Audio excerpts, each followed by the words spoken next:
ఒక ప్రత్యేక పరిస్థితుల్లో తెలంగాణ రాష్ట్ర రాజకీయాలను ప్రతి పరిస్థితి కాంగ్రెస్ పార్టీకి ఇక్కట్లను గురి చేస్తున్న క్రమంలో బాధాకరమైనప్పటికీ కూడా రాజగోపాల్ రెడ్డి గారు కాంగ్రెస్ పార్టీని వీడిపోవడం, కల్ట్ కాంగ్రెస్గా ఉన్న రాజగోపాల్ రెడ్డి గారు వీడిపోవడం కాంగ్రెస్ పార్టీకి కొంతమేరకు నష్టమే. కానీ పూర్తిగా బయట జరుగుతున్న ప్రచారం ఏంటంటే రాజగోపాల్ రెడ్డి గారు పోయింది కాబట్టి కాంగ్రెస్ పార్టీ ఉండదనే చర్చ సర్వత్రా రావడానికి so called propaganda BJP TRS teams చేస్తున్న వాటిని తీవ్రంగా ఖండిస్తున్నాం.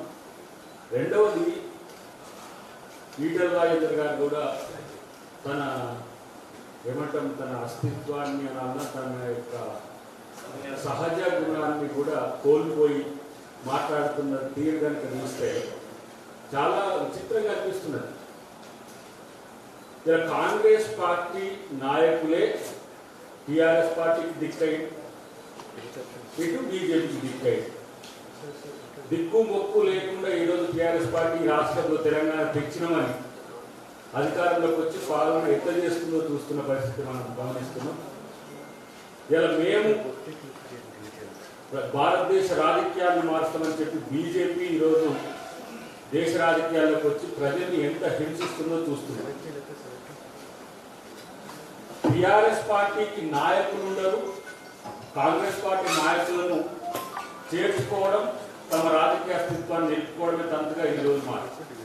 12 మంది ఎమ్మెల్యేలు తీసుకున్నారు, గత ఎన్నికల్లో కూడా 5 మంది ఎమ్మెల్యేలు తీసుకున్నారు, ఇప్పటికి 12 మంది ఎమ్మెల్సీలను తీసుకున్నారు, జెడ్పీటీసీలను, ఎంపీటీసీలను, ఓడిపోయిన వార్డు మెంబర్లను, ఓట్లున్న వార్డు మెంబర్లను కూడా తీసుకున్నది వాళ్ళకి రైతు. ఇటువైపు ఇప్పుడు బీజేపీ వాళ్ళు, బీజేపీకి మోడీ ఫేసే ఒక నెగిటివ్. మోడీ అనేటువంటి ఎక్కడికి తెలంగాణ కాదు తెలుగు రాష్ట్రాల్లో మోడీ అంటేనే ఒక నెగిటివ్ ఫేస్. తనతో చేతగాక ఇక్కడ ఉన్న బండి సంజయ్, మన అరవింద్, XY వీళ్ళంతా ఏదో చేస్తున్నారు. ఈ మధ్యకాలంలో కొత్తగా ఈటెల రాజేందర్ గారు తెర మీదకి వచ్చింది. ఎవరు వీళ్ళు? ఈటెల రాజేందర్ గారైనా రాజగోపాల్ రెడ్డి గారైనా వాళ్ళు వ్యాపార బానిసలు. రాజకీయ నాయకులు అనే దానికంటే కూడా వ్యాపార బానిసలు. ఈటెల రాజేందర్ గారు కాంగ్రెస్ పార్టీకి వచ్చినాకే మా బట్టి గారి కాడికి వచ్చిండ్రు, రేవంత్ రెడ్డి గారి కాడికి వచ్చిండ్రు, అందరినీ సంప్రదించిండ్రు. మళ్ళీ ఈడీ రైట్స్ అయితే అని చెప్పేసి మళ్ళీ ఎవరో ఇక్కడ వ్యాపారవేత్త విమానం పెట్టి మళ్ళీ పోయి ఢిల్లీకి పోయి బీజేపీలో జాయిన్ అయ్యింది. ఇటువైపు రాజగోపాల్ రెడ్డి గారు నిన్నటి వరకు అసలు కాంగ్రెస్ పార్టీ మీద ఆయనకి ఏ ఒపీనియన్ ఉందో తెలియకుండా గర్వంగా మాట్లాడింది. ఇప్పుడు ఇద్దరికీ రేవంత్ రెడ్డి టార్గెట్ అయింది. అంటే ఏంది? టీఆర్ఎస్ పార్టీ రేవంత్ రెడ్డి గారి టార్గెట్, బీజేపీలకు పోతానే ఎమ్మెల్యే రేవంత్ రెడ్డి టార్గెట్, బీజేపీలో ఉన్న MLA Revanth Reddy target, BJP Revanth Reddy target, TRS Revanth Reddy target. అంటే ఏంది? కాంగ్రెస్ పార్టీ బలపడుతుంది రేవంత్ రెడ్డి గారితో అన్న తర్వాత ఇవన్నీ పిచ్చి ప్రియాపనలు చేస్తున్న పరిస్థితులు ఇలా నేరుగా కనపడుతున్నారు కదా. కోల్ ఫీల్డ్స్ సంబంధించిన మాకు వచ్చింది ఏంటంటే రాజగోపాల్ రెడ్డి గారు నేరుగా చెప్తున్నారు. గతంలో ఉన్న కంపెనీస్కి సంబంధించి దివాలా కానీ ఐటీ రైట్స్ సంబంధించి క్లియర్గా వారి ఇంటర్వ్యూలో చెప్తున్న పరిస్థితి. కాంగ్రెస్ పార్టీలో కోమటిరెడ్డి బ్రదర్స్ ఒక బ్రాండ్ ఉందనే ఒక కేవలం ఆ గౌరవంతో మాత్రమే కాంగ్రెస్ పార్టీ కానీ కాంగ్రెస్ పార్టీ నాయకులు కానీ మీ మీద కామెంట్ చేయాలి. కానీ ఇష్టానుసారంగా నాయకత్వం మీద నేను రేవంత్ రెడ్డి గారి కింద పనిచేయాలన్నా, నేను సీనియర్ కాంగ్రెస్ పార్టీ లీడర్ను అంటే సోనియా గాంధీ గారు అంటే లెక్కలేదు. సోనియా గాంధీ గారు ఐఐసిసి అధ్యక్షురాలుగా నియమించిన వాడే కదా రేవంత్ రెడ్డి గారు. ఈరోజు ఆయన మీద ఇష్టం వచ్చినట్టు మాట్లాడుతున్నాం. మరి ఇన్ని రోజులు ఎండిపోయింది. పోనీ రేవంత్ రెడ్డి గారు పిసిసి ప్రెసిడెంట్ అయింది 1 year బ్యాక్, 1 సంవత్సరం అయింది. మరి 3 సంవత్సరాలు ఎమ్మెల్యేగా అయిన కోమటిరెడ్డి రాజగోపాల్ రెడ్డి గారు టీఆర్ఎస్ ప్రభుత్వం మీద బీజేపీ ప్రభుత్వం మీద పోరాడింది. అప్పుడు కూడా కాంగ్రెస్ పార్టీ మీద అది ఏంది శవానికి దండలు వేసినట్టున్నది, పీడిగలు కనుక మాట్లాడినవని మనం చూసినాం. కాబట్టి ఒకటే, ఈటెల రాజేందర్ గారైనా రాజగోపాల్ రెడ్డి గారైనా మీ వ్యాపారాలను కాపాడుకోవడానికి బీజేపీని ఆశ్రయిస్తుంది తప్పితే బీజేపీ అనేది ఒక తుచ్చపాటు. బీజేపీకి పాలించే నైతిక హక్కే లేదు. మోడీ అనే ఒక మూర్ఖుని పాలనలో దేశం నాశనం అవుతుంటే ఏం దరిద్రమేగా పెడుతున్నారు పీకుతున్నారు అక్కడికి పోయి. ఈటల రాజగోపాల్ రెడ్డి సోకాలు ఇంకా గతంలో చాలా మంది కూడా కాంగ్రెస్ నుంచి పోయి ఏమైతుంది బీజేపీ? కాంగ్రెస్ ముక్త భారత బ్రిటిష్ వాడే కదా ఈ మాట మాట్లాడింది ఆ రోజు. బ్రిటిష్ ఏజెంట్ అయిన బీజేపీకి ఈరోజు పోతూ కాంగ్రెస్ పార్టీని సోనియా గాంధీ తెలంగాణ ఇవ్వడాన్ని ప్రశ్నించే మీకు మీ కుసంస్కారానికి ఇంకా ఏం చెప్పాలి మీరు? కాబట్టి మునుగోడు క్షేత్రంలో ఎన్నికలు వస్తాయో రావో తెలియదు. ఇప్పటికీ ఈయన రాజీనామా చేస్తే ఫార్మేట్ చేస్తారో లేదో తెలియదు. ఆ 3 నెలలకు వస్తుందో 6 నెలలకు వస్తుందో తెలియదు. అసలు ఎన్ని ఉంటుందో లేదో తెలియదు. కానీ మునుగోడు క్షేత్రంగా చూసుకుందాం రా అంటున్నారు. చలో రండి. బీజేపీ టిఆర్ఎస్ ఎవరిని పెడతారో పెట్టుకోండి. మిమ్మల్ని పాతాళంలోకి బొంద పెట్టడానికి అక్కడ కాంగ్రెస్ పార్టీ కార్యకర్తలు సిద్ధంగా ఉన్నారు. ఏం ఆటలా? ఎందుకు వచ్చింది మునుగోడు ఎన్నిక? ఎవరి కోసం వచ్చింది మునుగోడు ఎన్నిక? మునుగోడు ఎన్నిక మీ వ్యాపార ప్రయోజనాలకు వచ్చే ప్రయత్నం జరుగుతుంది. ఇలా ఏం ఈటల హుజురాబాద్ గెలిపిస్తే ఏమైందండి? ఏం బ్రహ్మాండం బద్దలైందా? కేసీఆర్ బదులు పోయిందా? హుజురాబాద్ ఎన్నికల్లో హామీలు నెరవేరినా? తెలంగాణ ఏమైనా వేరు జరిగిందా? రేపు మునుగోడు మళ్ళీ రాజీనామా చేసి మునుగోడులో రాజగోపాల్ రెడ్డి గెలిస్తే ఒరిగేది. 2 ప్రభుత్వాలు ఘోరంగా వైఫల్యమై కాంగ్రెస్ పార్టీని టార్గెట్ చేస్తూ, ముఖ్యంగా రేవంత్ రెడ్డి గారిని టార్గెట్ చేస్తూ ఇవాళ కాంగ్రెస్ పార్టీ యొక్క అణిచివేతకు కుట్ర చేస్తున్న పార్టీలు ఈ 2 టిఆర్ఎస్ బీజేపీ. నేను అంటున్నా ఈరోజు ఇదే చికోటి ప్రవీణ్ చిట్టాల్లో 16 మంది ఎమ్మెల్యేలు బీజేపీ ఈడీ చేతిలో ఉన్నాయి. చాలా కేటగిరీలు చెప్తున్నారు. బీజేపీ ఈడీ చేతిలో ఉన్నాయి.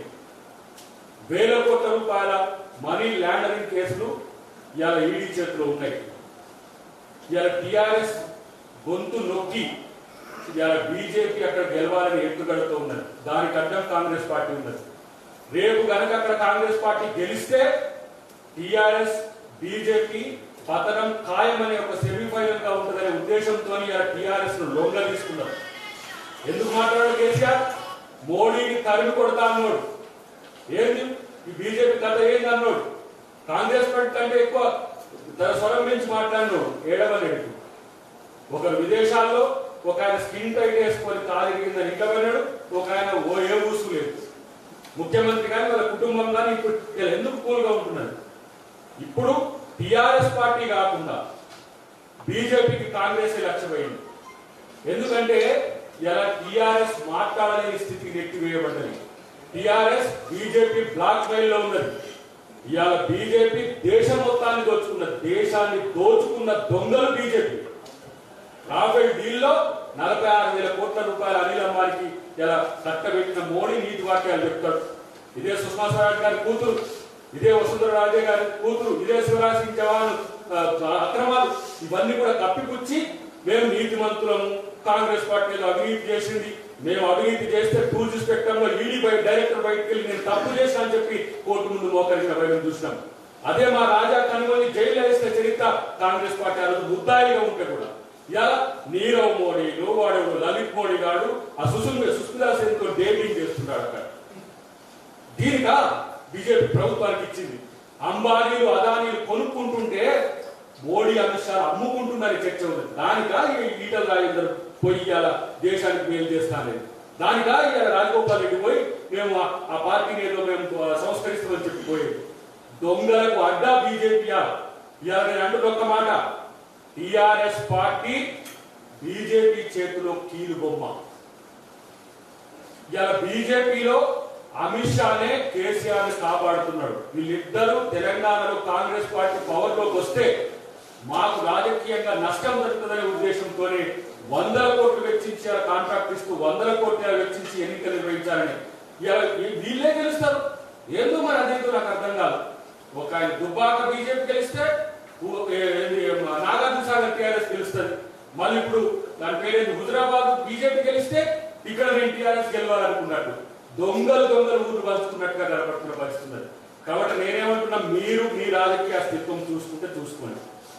ఇలా మేమేమి మీరు కోర్టు సంపాదించారు కాబట్టి మీరేం మాకు కాంగ్రెస్ పార్టీకి ఏమైనా ఏ కార్యకర్త పోయిన పోండి. కాంగ్రెస్ పార్టీ ఫ్యాక్టరీ 100 మంది నాయకులు ఇక్కడ పోటీ పడుతున్నారు ప్రతి ఒక్క నియోజకవర్గంలో. కానీ ఇలా కాంగ్రెస్ పార్టీ నాయకత్వాన్ని డిగ్రేడ్ చేసే విధంగా మాట్లాడుతూ ఈ రోజు సుష్మా స్వరాజ్ విషయం కొంతమంది మాట్లాడుతున్నారు, మీ బీజేపీ ఆ రోజు మీకు సహకరించింది కదా అని. ఆ రోజు సోనియా గాంధీ సుష్మా స్వరాజ్ గారి మధ్యన ఉన్న సాన్నిహిత్యం అంత తెలంగాణ కొరకు అంత కట్టుబడి ఉన్నట్టు వీళ్ళు ఉన్నారా? ఈరోజు మోడీ చీకట్లో తలుపులేసి లేదంటే అమ్మను అదే అమ్మను చంపి బిడ్డను బతికించిండ్రు అని చెప్పి ఇప్పటికి పార్లమెంట్ లో మాట్లాడుతున్న వైరం ఇది నా మోడీ తెలంగాణకు చేస్తున్న మీరు ఏం చేసింది బీజేపీ ఇక్కడ తెలంగాణ ప్రాంతాన్ని? కాబట్టి మిత్రులారా, ఇది కాంగ్రెస్ పార్టీ మీద జరుగుతున్న కుట్ర. ప్రజాస్వామిక వాళ్ళు కూడా గమనించండి, కాంగ్రెస్ పార్టీ యొక్క నిజాయితీ తెలంగాణ ఇవ్వడంలో ఏ విధంగా ఉన్నదో ఇచ్చిన కాంగ్రెస్ పార్టీని చంపాలని చూసే ఈ కుట్రదారులను తిప్పికొట్టాలని చెప్పి మేము విజ్ఞప్తి చేస్తున్నాం. మునుగోడులో ఇప్పటి నుంచి ప్రతి కార్యకర్త ప్రతి నాయకులు ఉంటాం, కాంగ్రెస్ పార్టీని గెలిపిస్తాం. అక్కడ కాంగ్రెస్ యొక్క రక్తం అంటే ఎటుంటుందో తెలియజేస్తాం. ఈ అవకాశవాద రాజకీయాలను లేదంటే ఈ పెట్టుబడిదారి రాజకీయాలను సహించే ప్రసక్తి ఉన్నది, గుర్తుపెట్టుకోండి. ఈ దెబ్బతో అయిపోయింది, 2 రోజుల ఒక వార్తలతో అయిపోతుంది. పోయిన మొదటి నుంచి పోతున్న బీజేపీలో పోయిన కాంగ్రెస్ నాయకులు ఏం చేసింది లేదు, ఇప్పుడు పోయేటోళ్ళు ఏం చేసేది. కానీ కాంగ్రెస్ ను పదే టార్గెట్ చేయడం ఎంత? మీ పోరాటం టీఆర్ఎస్ మీద కాదు అన్నప్పుడే, టార్గెట్ కాంగ్రెస్ అయినప్పుడే మీ బేరంతరం బయటపడ్డారు. కాంగ్రెస్ బలపడుతుందని ఒక ఎత్తుగడతోనే ఇవన్నీ కూడా చేస్తున్న పరిస్థితి. చివరిగా ఒక అంశం గురించి నేను ముగిస్తున్నా. కాంగ్రెస్ పార్టీ ఇలా రాజగోపాల్ రెడ్డి గారికి లేదంటే కోమటిరెడ్డి బ్రదర్స్ కు లైఫ్ ఇచ్చింది. ఇలా వెంకటరెడ్డి గారు మా వైపు ఉన్నాడు, నిజాయితీగా మా వైపు ఉన్నాడు. నాయకత్వం అంటే ఇలా వెంకటరెడ్డి గారిని చూసి ప్రతి ఒక్కరు ఒక సానుభూతి, ఎందుకంటే తమ్ముడు పోతుందనే ఉద్దేశంతో మా నల్గొండ జిల్లాలో ముఖ్యంగా మాకు కూడా దగ్గరే రాజగోపాల్ రెడ్డి గారు. ఏ రోజు ఇంకా కాంగ్రెస్ పార్టీకి ఇంకా ద్రోహం చేసి పోతారని మేము అనుకోలేదు. ఇంకా చాలా మంది ఇలాంటి వెన్నుపోటీ పొడుస్తారని కూడా అనుకోలేదని చెప్తున్నారు. మేమంటున్నాం, ఈ రోజు నల్గొండ జిల్లాలో బీజేపీకి స్థానం ఉండట్లేదు, టీఆర్ఎస్ పార్టీ డిక్లేర్ అవుతుందని. అందుకే రాజగోపాల్ రెడ్డి గారు ఆట మొదలు పెట్టాలనుకున్నాడు. దీన్ని తీవ్రంగా పరిగణించి ప్రతి ఒక్క కార్యకర్త మేము శ్రమకొచ్చి కాంగ్రెస్ పార్టీ గెలిపించుకుంటాం. ఇంకా దొంగ ఆటకాలు మానేయండి టీఆర్ఎస్ బీజేపీ. మీ రంగు అసలు రంగు బయటపడింది. ఒకటే అంశం, నయీం ఎన్కౌంటర్ లాంటి మర్డర్ ఎందుకు జరిగిందో భవిష్యత్తులో తెలుస్తుంది. కేసీఆర్ బీజేపీ ఏం చేయలేదు, ఎందుకంటే బీజేపీ యొక్క ప్రధాన అస్త్రాలు కేసీఆర్ చేతిలో ఉన్నాయి. కానీ ఇలా కేసీఆర్ చేస్తున్న వైఫల్యాలు ఇలా బీజేపీకి అస్త్రంగా మారుతున్నాయి. కాబట్టి బీజేపీ అఫెన్స్ తీసుకుంటున్నది. ఈ పరిస్థితుల్లో కాంగ్రెస్ అడ్వాంటేజ్ కాకుండా చూస్తున్న వైనాన్ని చాలా సీరియస్ గమనిస్తున్నాం. మేము ఉద్యమకారులం, తెలంగాణ కోసం సోనియా గాంధీ పడ్డ కష్టాన్ని చూసి వచ్చి కాంగ్రెస్ పార్టీకి మేము పనిచేస్తున్నాం. ఇక్కడ ఎంపీగా ఉన్న అంజన్ కుమార్ యాదవ్ గారు కానీ, ఆ రోజు నాయకుడిగా ఉన్న మల్లురావు గారు కానీ, లేదంటే ఎంతమంది ఎంపీలు, దాంట్లో వీరు కూడా ఉన్న రాజగోపాల్ రెడ్డి గారు. మరి ఇలా తెలంగాణ ఇచ్చి కాంగ్రెస్ పార్టీ నష్టపోతే కాంగ్రెస్ పార్టీని సమర్థించాలనా, తెలంగాణను ద్రోహం చేస్తున్న బీజేపీ పార్టీకి సమర్థించాలనా, తెలంగాణను దోచుకుంటున్న టీఆర్ఎస్ పార్టీకి ఒత్తస్పాలికే విధంగా ఉండాలన్నా ఆలోచించుకోవాల్సిన అవసరం ఉంది. కాంగ్రెస్ ఏమి ఏదో తొందరపాటు చర్యలతోనో ఏదో లేకపోతే ఇష్టం వచ్చినట్టుగా చేయడానికి ఏం ముందుకు రావట్లేదు. ప్రజాస్వామ్యయుతంగా ప్రజల వద్దకు పోతాం. కాంగ్రెస్ పార్టీ పట్ల ఈ పార్టీ యొక్క వైఖరిని తీవ్రంగా మేము ప్రజల్లో ప్రచారం చేయడమే కాకుండా రేపు 2022లో ఎన్నికలు వచ్చినా 2023లో ఎన్నికలు వచ్చినా కాంగ్రెస్ పార్టీ రాష్ట్రంలో అధికారంలోకి వస్తుంది. డెఫినెట్ గా ఆ దీక్షతో మీరు అందరూ కూడా పనిచేయాలని కార్యకర్తలకు మీకు తెలుసు. హాయ్ ఫ్రెండ్స్, మా టుడే టుమారో యూట్యూబ్ ఛానల్ చూస్తున్నందుకు చాలా థ్యాంక్స్. మరిన్ని లేటెస్ట్ వీడియోస్ కోసం వెంటనే సబ్స్క్రైబ్ చేయండి. అలాగే ఈ బెల్ ని కూడా రింగ్ చేసేయండి. మా నోటిఫికేషన్స్ అన్ని మీ మొబైల్లో వస్తాయి. అలాగే మా వీడియోస్ మీకు నచ్చితే లైక్ చేయండి, షేర్ చేయండి, నచ్చకపోతే కామెంట్ చేయండి.